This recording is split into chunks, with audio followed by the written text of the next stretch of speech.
السلام علیکم ورحمۃ اللہ وبرکاتہ۔ الحمد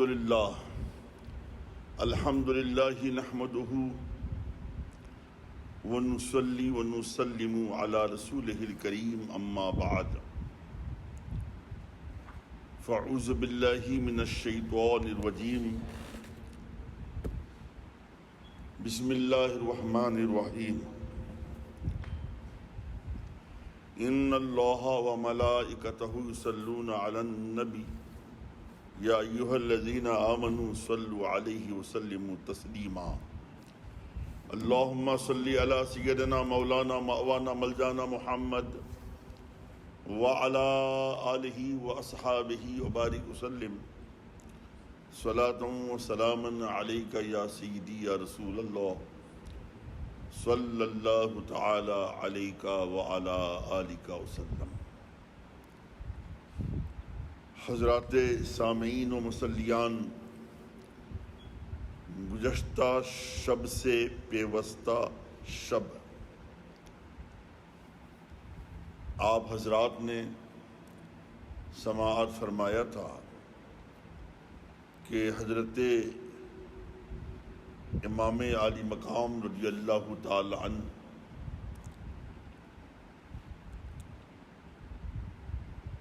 ابھی آپ کربلا سے پہلی والی منزل پہ پہنچے تھے۔ آپ نے کیا دیکھا کہ ابن زیاد کے بھیجے ہوئے جناب حر 1000 فوجوں کے ساتھ وہاں پہ آئے۔ امامی عالی مقام نے پوچھا تم کون ہو، کیوں آئے ہو؟ تو جناب حر نے جواب دیا کہ مجھے گورنر آف کوفہ ابن زیاد نے بھیجا ہے، میں آپ کو فالو کرتا ہوا یا آپ کے ساتھ رہتے ہوئے میں ابن زیاد تک آپ کو پہنچا دوں۔ میرے امام نے فرمایا ایسا تو ہو ہی نہیں سکتا۔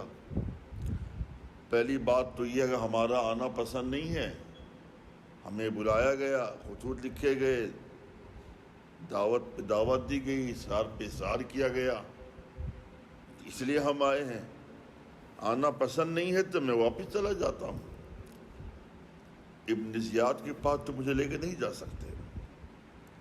بہرحال مختصراً یہ ہے، ساری باتیں سنی آپ نے، میں یاد دہانی کروا رہا ہوں تاکہ سلسلہ جڑ جائے۔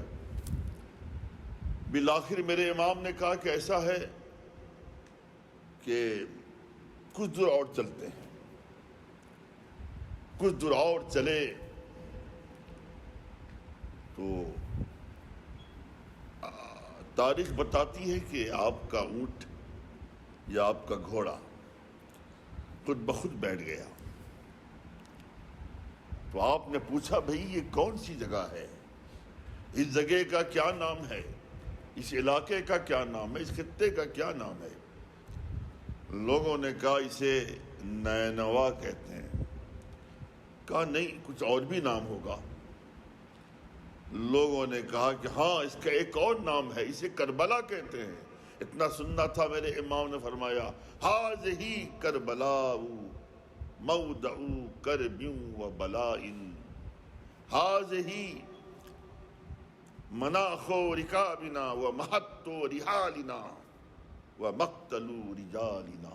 فرمایا ہاں یہی کربلا ہے، کرب و بلا کی جگہ ہے، یہی ہمارے اونٹوں کے بیٹھنے کی جگہ ہے، ہمارے سامان کے اترنے کی جگہ ہے، اور ہمارے لوگوں کی شہادت کی جگہ ہے۔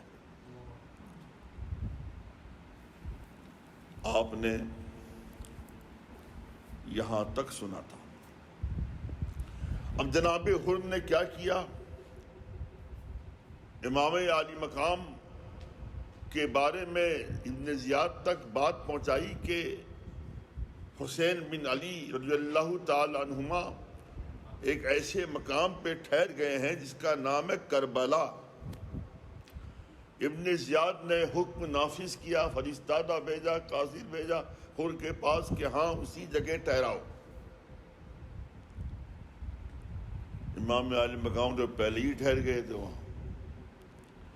اب وہ زمانہ اتنا نازک زمانہ تھا کہ اس زمانے میں رائے میں بغاوت ہو گئی تھی۔ رائے کہتے ہیں آج اسے تہران کہا جاتا ہے، بہت سے نام بدل گئے نا، جیسے استنبول ہے، اس کا نام تھا قسطنطنیہ، ہے نا بھائی، ابھی بولتے ہیں ایجپٹ، اس کا نام تھا مصر، اور جیسے کیا بولتے ہیں اردن کو آج کل، اردن کو کیا بولتے ہیں، اردن کیا بولتے ہیں آج کل، جورڈان بولتے ہیں نا، کیا جی، ایسے نام سے بدل گئے نا بھائی۔ تو تہران کا پرانا نام ہے رائے، جو آج ایران کا کیپٹل ہے۔ تہران میں یعنی رائے میں بغاوت ہو گئی تھی، ضرورت تھی کہ باغیوں کی سرکوبی کی جائے، باغیوں کو مغلوب کیا جائے، اسلام کا بول بالا کیا جائے، اور ابن سعد 4000 فوجیں لے کر تہران جا رہا تھا سپہ سالار بن کر۔ جو ہی امام عالی مقام کے کربلا پہنچنے کی اطلاع ملی ابن زیاد کو، سب سے پہلے تو اس نے یہ خبر بھجوائی کہ حسین سے کہو کہ وہ بیعت کر لیں یزید کی، اور اگر بیعت نہیں کرتے ہیں تو پھر جنگ کے لیے تیار ہو جائیں۔ ابن سعد جو بغاوت کو ختم کرنے کے لیے ملک رائے جا رہا تھا، تہران جا رہا تھا 4000 فوجوں کو لے کر، ابن زیاد نے ابن سعد کو فوجوں کے ساتھ واپس بلا لیا، کہا کہ ابن سعد تم رائے بعد میں جاؤ گے، یہ معاہدہ ہوا تھا، اور ابن سعد اگر رائے میں کامیاب ہو گیا، فاتح بن کے آیا، تو اسے رائے کی حکومت مل جائے گی۔ لیکن ابن زیاد نے واپس بلا کر کہا ابن سعد تمہیں ان 4000 فوجوں کو لے کر ابھی تہران رہ جانے کی ضرورت نہیں، پہلے تم کربلا جاؤ اور حسین بن علی کا معاملہ ختم کرو۔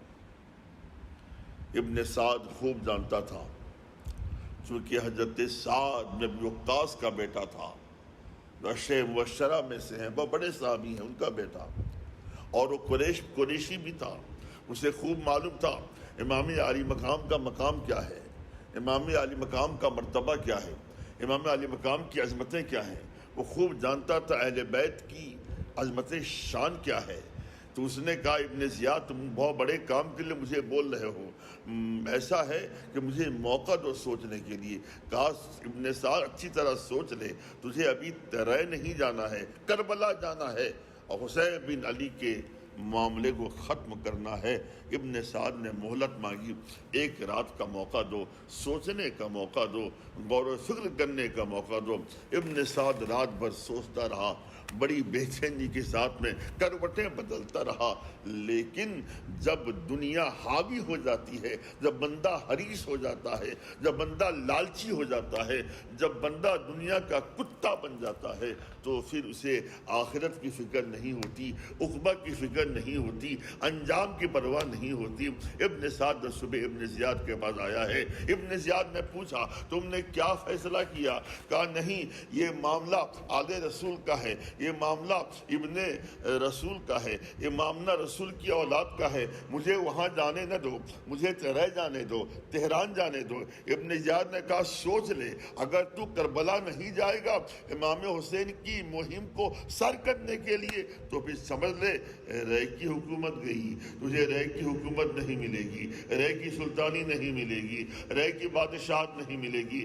ابن سعد اشرف مبشرہ جو صحابیوں میں سے حضرت سعد بن ابی وقاص کا بیٹا تھا، اور وہ خوب جانتا تھا آل رسول کا مقام کیا ہوتا ہے، امام حسین کا مرتبہ کیا، لیکن رائے کی حکومت کی لالچ کی بنیاد پہ معلوم ہے حریص و لالچی کتے نے کیا کہا، ابن زیاد ٹھیک ہے، اگر رائے کی حکومت کا معاملہ اسی پر اگر اس کا مدار ہے تو میں تیار ہوں حسین بن علی کی مہم کو سر کرنے کے لیے۔ العیاذ باللہ 4000 فوجوں کو لے کر کربلا پہنچا۔ ابن زیاد نے کہا تم فوری طور پہ جاؤ، اور کمک پہنچتی رہے گی، یعنی فوجیں جاتی رہیں گی۔ آپ سبھی حضرات کو معلوم ہے چند دنوں کے اندر 4,000 فوجیں آئی تھیں، ابن سعد کے ساتھ خود لے کے آیا تھا، اور پھر جناب علی 18,000 فوجیں اور آئیں۔ کتنوں کے مقابلے میں؟ 72 کے مقابلے میں 22,000 فوجیں۔ کتنا گنا ہو گیا بھائی؟ 2 گنا نہیں، 4 گنا نہیں، 10 گنا نہیں۔ ابن زیاد خوب جانتا تھا، ابن سعد بھی خوب جانتا تھا، اتنا آسان نہیں ہے آل رسول کا مقابلہ کرنا، اتنا آسان نہیں ہے اہل بیت کا مقابلہ کرنا۔ انہیں پتا تھا جن کے ساتھ ہمارا معاملہ ہے، ہم جن کی مہم کو سر کرنے جا رہے ہیں، یہ وہ نفوس قدسیہ ہیں، یہ وہ ذوات مقدسہ ہیں، یہ وہ مقتدر ہستیاں ہیں جن کی رگوں میں رسول اللہ کا خون دوڑ رہا ہے۔ 72 کے مقابلے میں 22,000 الا اللہ۔ حضرت حر، آپ کو پتہ ہی ہے، جسے خدا نوازنا چاہے نواز دے۔ جناب حر آئے تھے 1,000 فوجیں لے کر امام عالی مقام کو گرفتار کریں یا ان کا تعاقب کرتے ہوئے ابن زیاد تک پہنچائیں، مگر جب جناب حر کے سامنے میرے سرکار نے فرمایا امام عالی مقام نے، میں خود نہیں آیا ہوں، مجھے خطوط دے کر بلائے گئے ہیں، اصرار پہ اصرار کیا گیا ہے، ہمارے ساتھ غدر کر رہے ہیں، ہم خود نہیں آئے، اب میرا آنا پسند نہیں، واپس جا رہا ہوں۔ تو ابن سعد سے حر نے بات کی، کیا معاملہ ہے؟ ابن سعد نے کہا پہلے مجھے پوچھنے دو۔ ابن سعد نے خود امام عالی مقام سے پوچھا، یہ بتائیے آپ کے آنے کا مقصد کیا ہے؟ امام عالی مقام نے وہی باتیں ارشاد فرمائی، دیکھو ابن سعد میں خود نہیں آیا، یہ میرے پاس تھیلا رکھا ہے، اس سے 1200 خطوط ہیں، کوفے کے بڑے بڑے سرداروں نے میرے پاس پے در پہ خطوط لکھے، خط کا مضمون آپ پڑھ لو، بڑی منتیں کی، سماجتیں کی، عقیدت کشی کا مظاہرہ کیا، اور یوں لکھنا شروع کیا، سب کا مضمون تقریباً ایک ہی تھا، حضور آپ آ جائیے، ہمارے سر پہ کوئی امام نہیں ہے، ہم یزید جیسے فاسق و فاجر کو خلیفہ نہیں مانتے ہیں، آپ تشریف لائیں، ہم آپ کو اپنا امام مانتے ہیں، آپ آئیے، ہمارا دین بچائیے، شریعت بچائیے، مذہب بچائیے، ایمان بچائیے۔ تب میں نے مسلم بن عقیل کو، میرے چچازاد بھائی کو بھیجا، ان کے ساتھ کوفے والوں نے کیا سلوک کیا، اس کے باوجود میں کہتا ہوں اگر میرا آنا پسند نہیں تو میں واپس جا رہا ہوں۔ ابن سعد کی بات بڑی اچھی لگی کہ امام عالی مقام بڑی اچھی راہ نکال رہے ہیں، واپس جانے کی بات، تاکہ معاملہ ختم ہی ہو جائے۔ ابن سعد نے فوراً قاصد بھیجا ابن زیاد کے پاس لکھ کر کہ حسین بن علی کہہ رہے ہیں اگر ہمارا آنا پسند نہیں ہے، ہم مدینہ واپس جانا چاہتے ہیں، ہمیں مدینہ واپس جانے دو۔ ابن زیاد نے بھی بات مان لی۔ یہ تو بڑی اچھی بات ہے، یہ بہت ہی اچھی بات ہے، لیکن سب سے جو بڑا اس معاملے میں خبیث الطبع اور فسادی انسان تھا، اس کا نام تھا شمر ذی الجوشن۔ صرف یہی نہیں بلکہ میرے امام حسین نے ابن سعد کے پاس 3 باتیں رکھی تھی، آپ اٹھائیں تاریخ کی کتاب آپ کو معلوم ہوگا، خواہ وہ تاریخ طبری ہو، خواہ وہ اور کوئی مستند تاریخ ہو، اشرف المعبد ہو، بدایہ نہایہ ہو، آپ دیکھیے کتابوں میں کیا لکھا ہوا ہے۔ میرے امام نے 3 شرطیں رکھی تھی، 3 باتیں رکھی تھی، 3 آپشن دیا تھا، میرا آنا پسند نہیں ہے، واپس جا رہا ہوں، اور اگر تم نہیں چاہتے مدینہ واپس جاؤں تو مجھے کسی ایسی جگہ جانے دو، جنگل ہو، صحرا ہو، دشت ہو، بیابان ہو، میں خلوت میں، تنہائی میں اللہ تعالیٰ کو یاد کرتا رہوں گا۔ یہ بھی پسند نہیں تو مجھے یزید کے پاس جانے دو، اور تم بھی میرے ساتھ ساتھ چلو، میں یزید سے براہ راست گفتگو کروں گا۔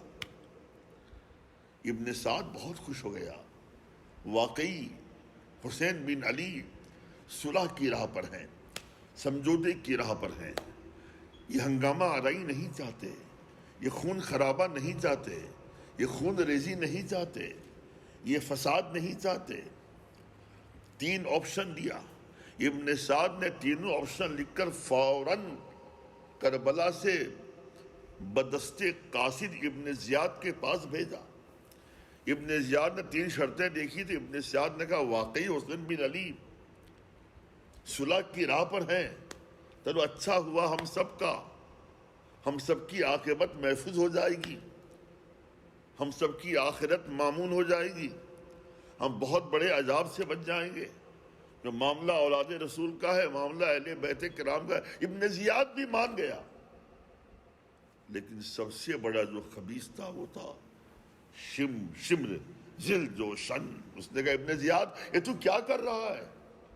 حسین تیرے خطے میں آئے ہیں، حسین تیرے علاقے میں آئے ہیں، حسین تیری کسٹوڈی میں ہے، حسین تیرے خطے میں ہے، سن لے اگر تو نے حسین بن علی کو ایسے ہی چھوڑ دیا کہ بعد میں انہیں قابو میں لانا اتنا آسان نہیں ہوگا۔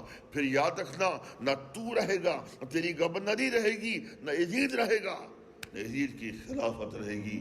لہٰذا ابن سعد کی بات نہ مان۔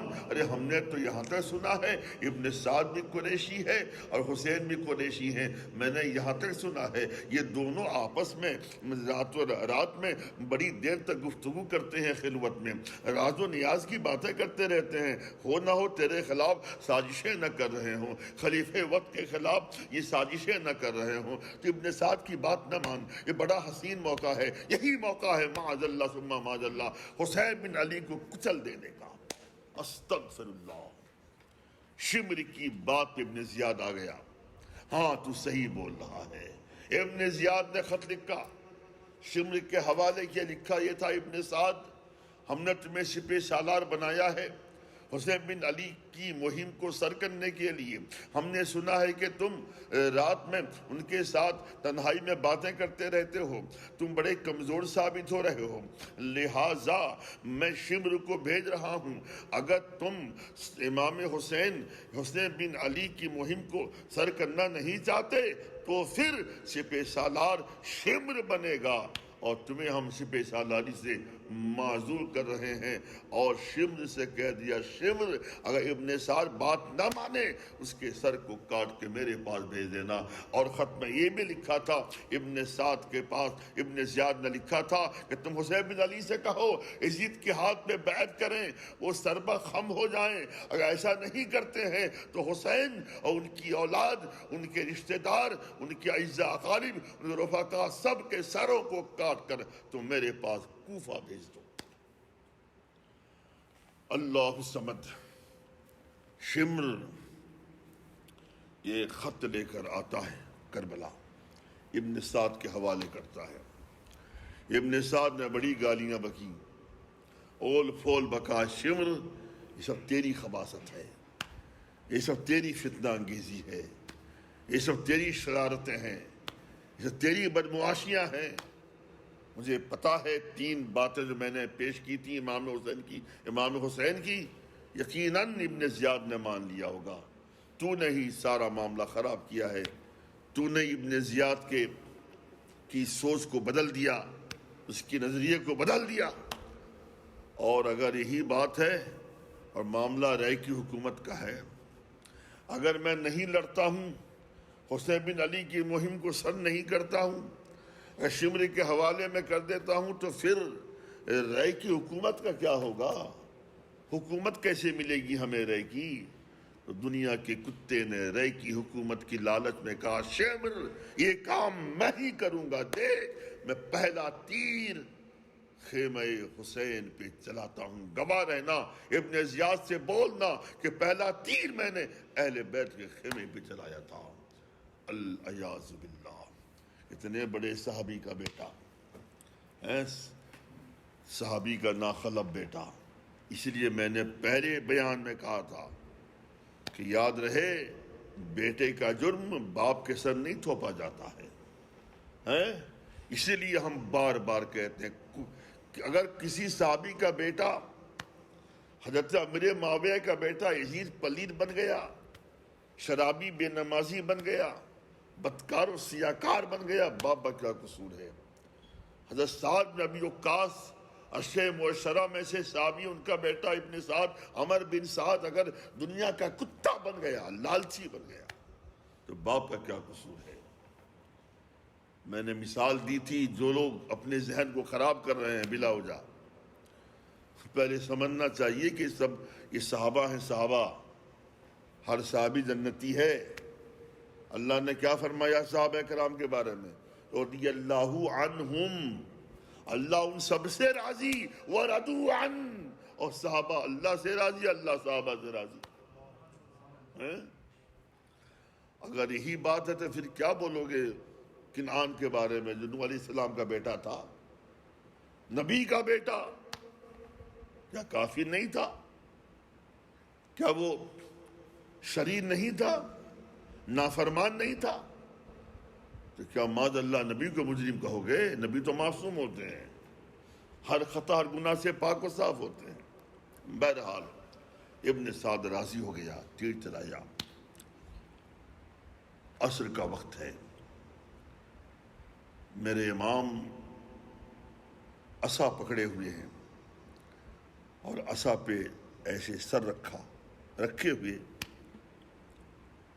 ہوئے تھے کہ غنودگی طاری ہوئی، یعنی تھوڑی دیر کی نیند آ گئی۔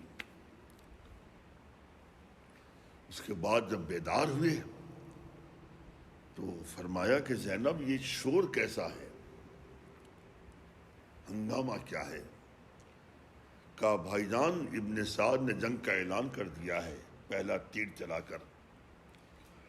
میرے امام نے کہا تبھی تو، ابھی نیند لگ گئی تھی، آنکھ لگ گئی تھی، نیند تھوڑی دیر آ گئی تھی، میں نے کیا دیکھا؟ نانا جان تشریف لائے ہوئے ہیں اور فرما رہے ہیں انکا تروح الینا، انکا تروح الینا، انکا تروح الینا، میرے نواسے شہزادے لگتے جگر، میرے شہزادے بہت جلد تم مجھ سے ملنے والے ہو۔ زینب اس کا مطلب یہ ہے ہماری شہادت کا وقت آ گیا ہے۔ ایک خواب اور امام زین العابدین بیان فرماتے ہیں سید سجاد رضی اللہ تعالی عنہ کہ ایک بار ایسا ہوا کہ والد گرامی ابا حضور بیدار ہوئی اور بار بار پڑھ رہے تھے انا للہ و انا الیہ راجعون، انا للہ و انا الیہ راجعون، انا للہ و انا الیہ راجعون۔ حضرت سید سجاد نے پوچھا ابا جان کیا معاملہ ہے؟ استرجاع کی تلاوت بار بار کر رہے ہیں، اس کی وجہ کیا ہے؟ کہا سنو میں نے ابھی خواب دیکھا، ایک سوار بول رہا ہے کہ ہمارے بارے میں بول رہا ہے ان کو دیکھو یہ راستے میں چل رہے ہیں اور سامنے موت کھڑی ہے۔ اس کا مطلب یہ ہے وقت شہادت قریب آ گیا، وقت شہادت قریب آ گیا۔ میرے امام نے دیکھا جنگ کا اعلان کر دیا، نقارہ بج گیا، تیر چلا کر اس نے شروعات کر دی، تو میرے امام میدان میں آتے ہیں۔ آپ نے 2 تقریریں کی ہیں کربلا کے میدان میں، دونوں تقریریں آپ سنیں گے، خاص طور پر وہ تقریر جو آپ نے شہادت سے پہلے کی ہے اور یہ تقریر جو شروع میں کیا آپ نے خطاب فرمایا ہے۔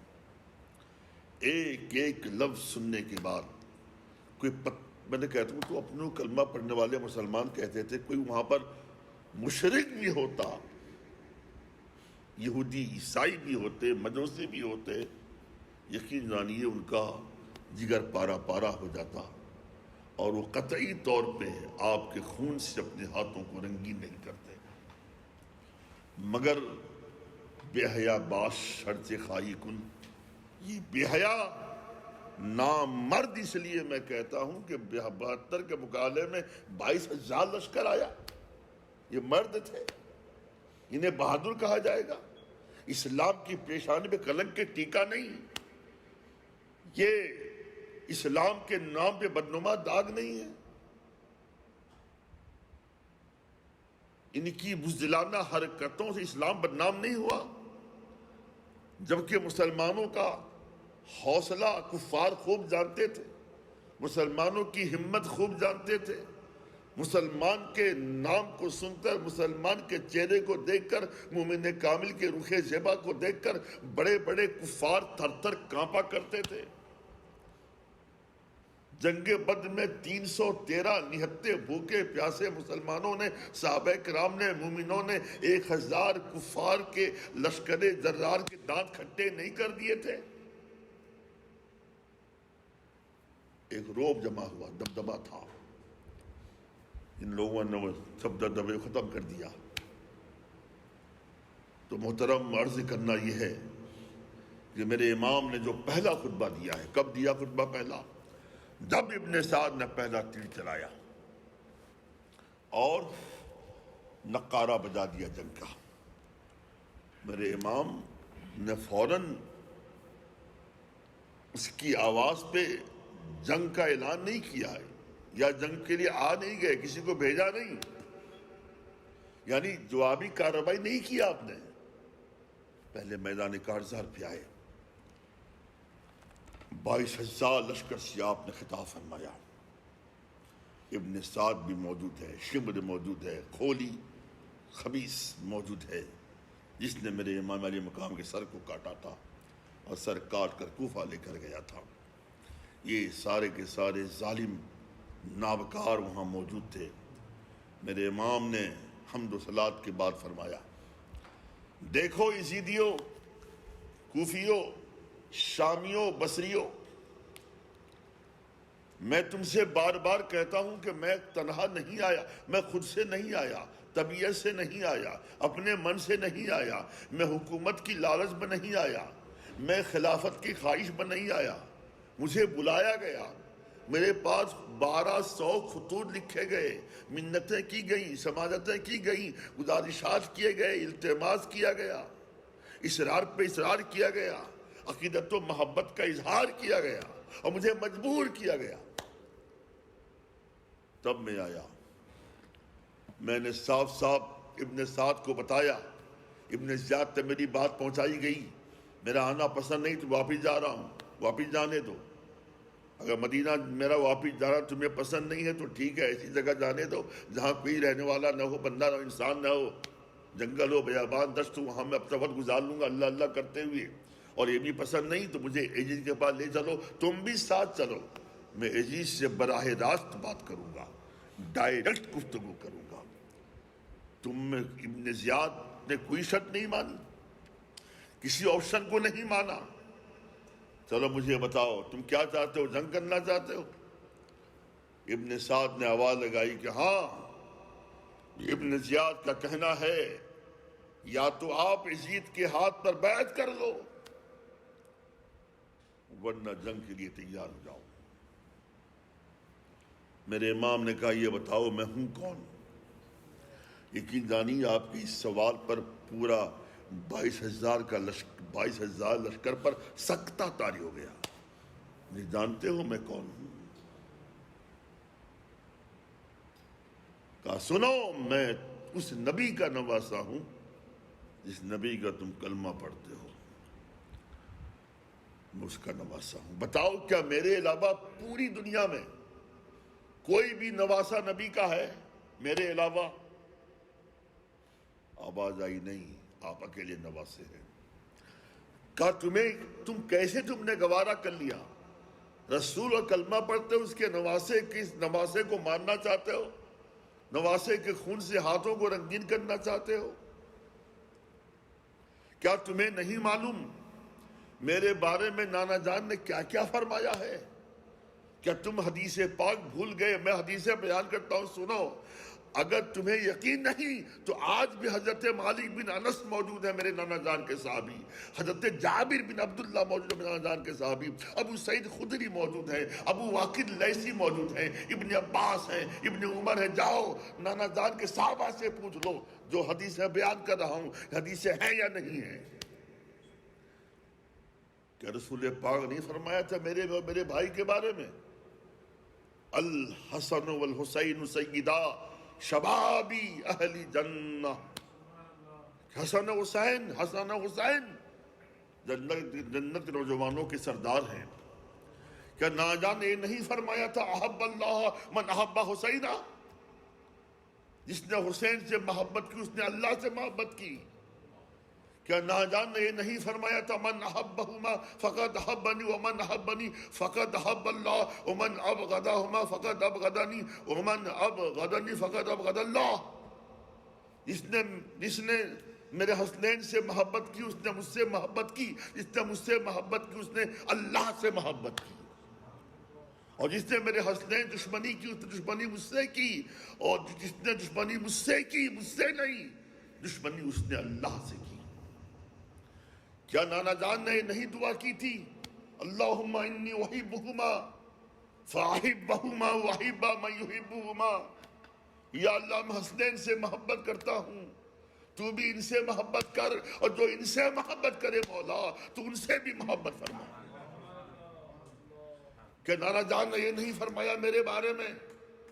تو ہمارے دونوں بھائیوں کے بارے میں، میرے بارے میں بھی نانا جان نے الگ سے فرمایا اللہم وحب فاحب واحب من یحب، یا اللہ میں حسین سے محبت کرتا ہوں، تو بھی حسین سے محبت کر، اور جو حسین سے محبت کرے مولا تو اس سے بھی محبت کر۔ کہ نانا جان نے نہیں فرمایا تھا ان الحسن اور حسین ریحانی من الدنیا، کہ حسن حسین دنیا میرے دو پھول ہیں۔ میرے امام حدیثیں پڑھتے چلے گئے، سناٹا طاری ہے۔ چلو حدیثیں نہ مانو، اتنا تو مانو گے رسول کا بیٹا ہوں میں، اس سے بھی انکار کر دو گے؟ یقین جانیے میرے امام کا خطاب سننے کے بعد میں لوگوں میں کپ کپی طاری ہو گئی، سکتہ طاری ہو گیا، لوگ رونے لگے، آنسو بہانے لگے۔ اب دیکھا شمر نے کہ لوگوں میں رقت طاری ہو رہی ہے، ایسا نہ ہو کہ پانسا پلٹ جائے، ایسا نہ ہو کہ بازی جیت لیں، ہم ناکام ہو جائیں، نامراد ہو جائیں۔ شمر نے چلانا شروع کر دیا گدھوں کی طرح۔ گدھے کی مثال دینے میں غلط ہے یار، ان کمینوں کے لیے گدھے تو بہت اچھے ہیں بھائی۔ چلانا شروع کیا، چیخو پکار کرنا شروع کیا، تاکہ امام حسین کے خطاب کا اثر زائل ہو جائے معاذ اللہ۔ بالآخر ابن سعد نے کہا کہ حسین بن علی، ہم تمہاری تقریر سننے نہیں آئے ہیں یہاں۔ دو ہی آپشن ہے آپ کے لیے، یا تو یزید کے ہاتھ پہ ہاتھ دے دو، بیعت کر لو، یا نہیں تو پھر جنگ کے لیے تیار ہو جاؤ۔ حضرات، زندگی باقی رہی، آئندہ کل آپ سماعت کریں گے پھر کیسے جنگ کا معاملہ آگے بڑھا، ان ظالموں نے کس انداز سے اہل بیت کا خون کیا، رسول کی اولاد کی گردن زنی کی، مظالم کے پہاڑ توڑے، ایسے مظالم کہ ان مظالم کو دیکھنے کے بعد خود مظالم پانی پانی ہو جائیں۔ ان ظالموں کے ظلم پر ظلم اشکبار تھا، ان ستم گروں کی ستم رانیوں پہ ستم رانیاں خود آنسو بہا رہی تھیں۔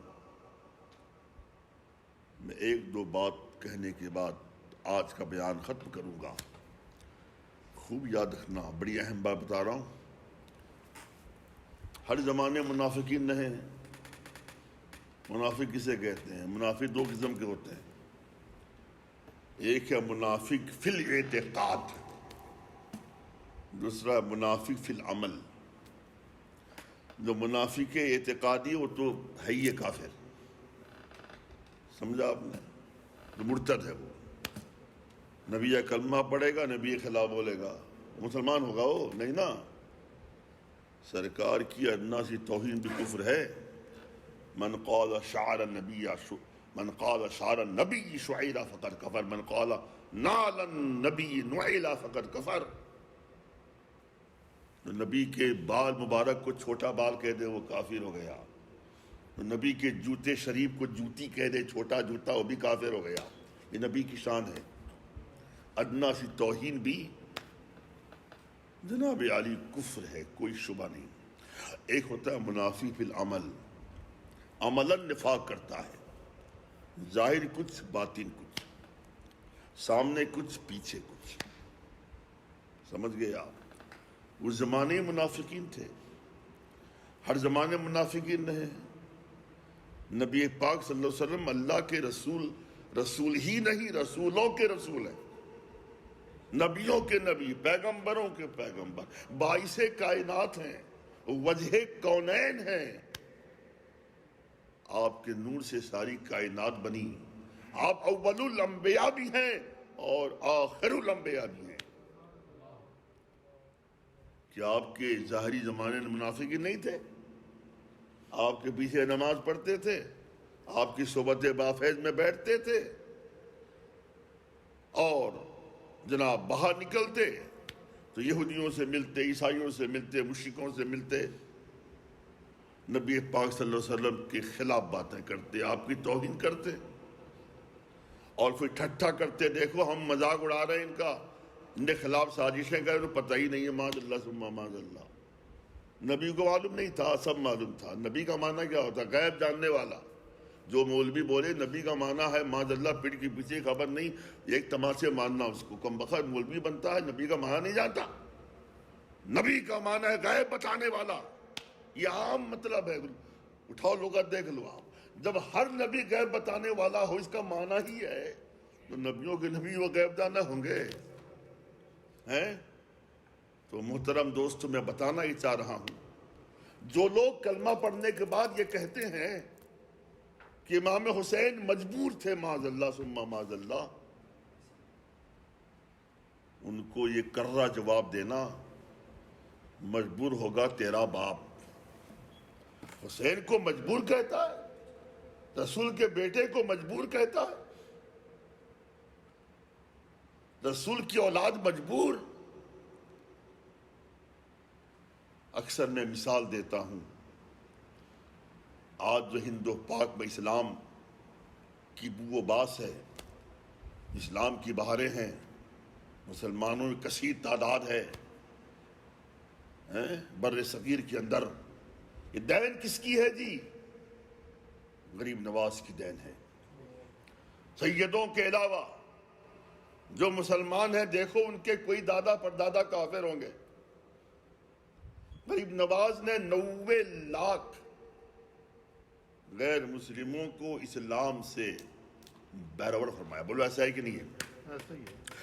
میں مختصراً بتاؤں کہ غریب نواز جب میں تشریف لائے تو پانی بند کر دیا گیا تھا نا، دریائے فرات پہ پہرے بٹھا دیے، اور کربلا کے میدان میں بھی کیا ہوا، فرات میں 500 فوجوں کا دستہ تھا، اور پابندی تھی کہ یہاں اہل بیت میں سے کوئی، امام حسین کے خیمے میں سے کوئی ایک قطرہ پانی نہیں لے سکتا۔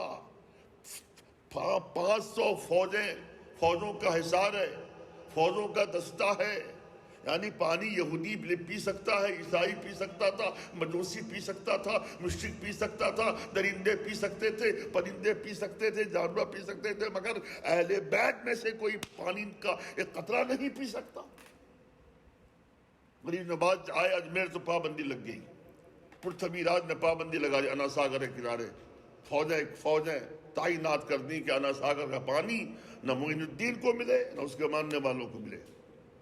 لوگ پریشان ہو گئے، حضور اب کیا ہوگا؟ اس زمانے میں پورے اجمیر میں ایک ہی ندی تھی، انا ساگر، اسی انا ساگر پانی پورا راجستھان پیا کرتا تھا بھائی صاحب، اور پانی بند۔ لوگ پریشان ہو گئے، حضور اب کیا ہوگا؟